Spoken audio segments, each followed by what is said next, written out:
Assalamualaikum warahmatullahi wabarakatuh.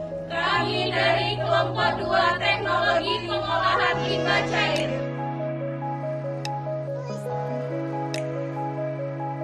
Perkenalkan, nama saya Rahmadita Nandasarli, NIM 2020-3102-23P. Perkenalkan, nama saya Violina Ibu Sumawardani, NIM 2020-3120-13P. Perkenalkan, nama saya Rusdiana, NIM 2020-3120-13P. Perkenalkan, nama saya Renita Elisa, NIM 2019-3120-002. Perkenalkan, nama saya Cica Novitasari, NIM 2019-3120-003.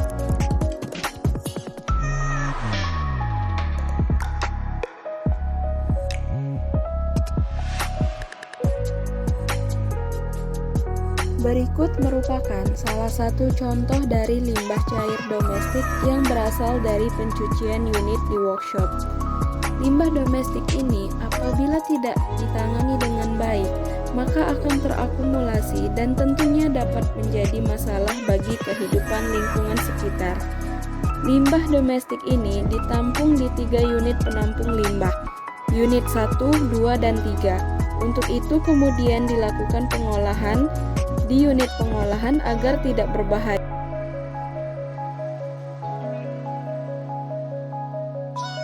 Berikut adalah salah satu contoh dari limbah cair, yakni air asam tambang. Air asam tambang merupakan limbah pencemar lingkungan yang terjadi akibat aktivitas dari pertambangan. Limbah ini terjadi karena adanya proses oksidasi bahan mineral pirit dan bahan mineral sulfida lainnya yang terangkat ke permukaan tanah dalam proses pengambilan bahan mineral tambang.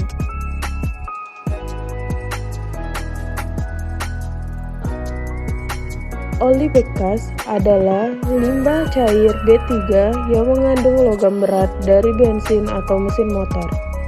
Dalam oli bekas terkandung sejumlah sisa hasil pembakaran yang bersifat asam dan korosif, deposit, dan logam berat yang bersifat karsinogenik. Apabila logam berat tersebut masuk ke dalam tubuh kita dan terakumulasi, maka akan mengakibatkan kerusakan ginjal, gangguan fungsi saraf, dan penyakit kanker. Oli bekas juga dapat menyebabkan tanah kurus dan kehilangan unsur hara. Sedangkan sifatnya yang tidak dapat larut dalam air juga dapat membahayakan habitat air, selain sifatnya yang mudah terbakar.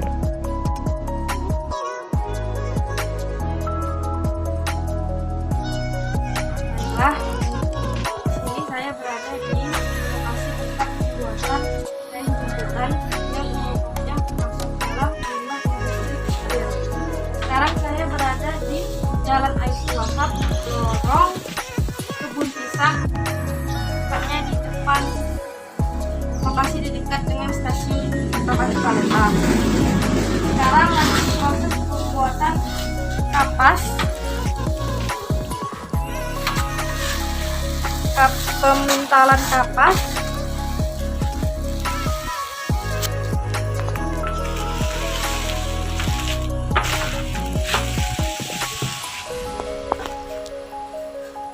Dengan mengolah kapas atau serat sintetis menjadi kain melalui beberapa tahapan proses, yaitu proses penyeleksian sumber daya, pemintalan kapas, pewarna kain, hingga saat produk selesai dikemas dan dikirim kepada konsumen. Proses perwarnaan dilakukan dengan menjumput atau mengambil beberapa kain yang akan diwarnai sehingga kain ini dinamakan kain jumputan. Penggunaan zat warna sintetis menyebabkan masalah yang serius bagi lingkungan karena sebagian besar zat warna bersifat sukar terurai. Setelah semua proses di atas, kain dicuci dan dijemur. Saat proses pencucian, air yang digunakan memang termasuk limbah, tetapi biasanya air ini masih bisa digunakan.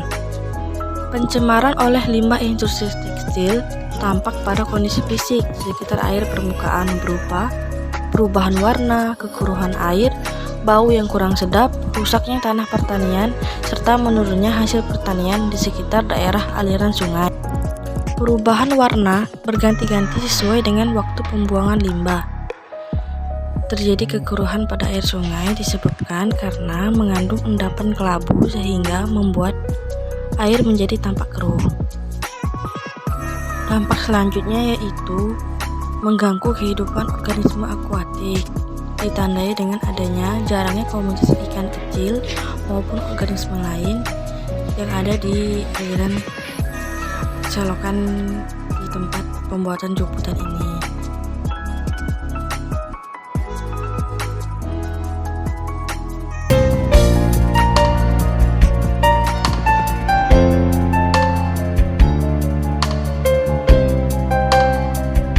Saya Renita Elinda, saya sekarang berada di lokasi Lorong Manggis Ujung di sekitaran Jakabaring. Limbah cair domestik yaitu limbah cair hasil buangan dari perumahan, rumah tangga, bangunan, perdagangan, dan perkantoran. Contohnya yaitu air, sabun, dan air deterjen, sisa cucian, dan air tinja. Dampak dari aspek lingkungan, jenis limbah tertentu seperti limbah cuci mengandung bahan kimia deterjen yang dapat mempengaruhi tingkat keasaman pH tanah. Dengan kandungan bahan kimia yang dibuang ke sungai dapat mematikan tumbuhan hewan tertentu hidup di sungai. Keadaan ini dapat merusak ekologi secara keseluruhan dalam waktu yang berkelanjutan. Air mengandung kadar oksigen dan bisa berkurang saat ada komponen lain masuk ke dalamnya. Jika kadar oksigen dalam air berkurang, maka kualitas air pun bisa dikatakan buruk. Di dalam air terdapat ekosistem yang harus dijaga keseimbangannya. Jika air tercemar, limbah seperti sampah ataupun bahan kimia hal ini mengganggu makhluk hidup yang ada di dalamnya. Tidak hanya hewan-hewan yang hidup di dalamnya, tumbuhan air pun akan terganggu produktivitasnya karena air berguna sebagai pembentuk protoplasma yang berperan dalam proses transpirasi dan fotosintesis. Baiklah, itu saja penjelasan dari saya tentang limbah cair yang bersifat domestik rumah tangga. Sekian dari saya, terima kasih.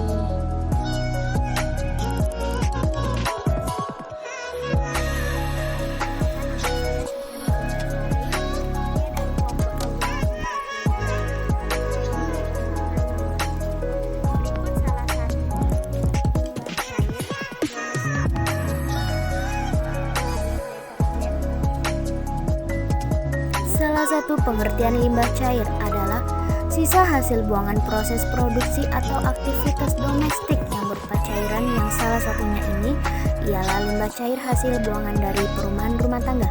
Contohnya yaitu air deterjen sisa cucian. Sesungguhnya limbah yang dihasilkan deterjen sangat merusak lingkungan karena deterjen merupakan hasil sampingan dari proses penyulingan minyak bumi yang diberi berbagai tambahan bahan kimia seperti surfaktan, bahan pembersih, alkil benzen ABS yang berfungsi sebagai penghasil busa, abrasif sebagai bahan penggosok, bahan pengurai senyawa organik, oksidan sebagai pemutih dan pengurai senyawa organik, enzim untuk mengurai protein, lemak atau karbohidrat untuk melembutkan bahan, larutan pengencer air, bahan anti karat, dan yang lainnya. Berdasarkan penelitian lebih lanjut, diketahui ABS ternyata mempunyai efek buruk terhadap lingkungan, yaitu sulit diuraikan oleh mikroorganisme, sehingga sisa limbah deterjen yang dihasilkan setiap hari oleh rumah tangga akan menjadi limbah berbahaya yang mengancam stabilitas lingkungan hidup. Limbah deterjen yang dihasilkan rumah tangga akan bermuara pada sebuah tempat seperti selokan atau kolam. Biasanya eceng gondok akan tumbuh dengan populasi yang cukup besar pada ujung selokan. Dampak dari aspek lingkungannya, jenis limbah tertentu seperti limbah cuci mengandung bahan kimia deterjen yang dapat mempengaruhi tingkat keasaman atau pH tanah. Limbah dengan kandungan bahan kimia yang dibuang ke sungai atau selokan dan atau tanah dapat mematikan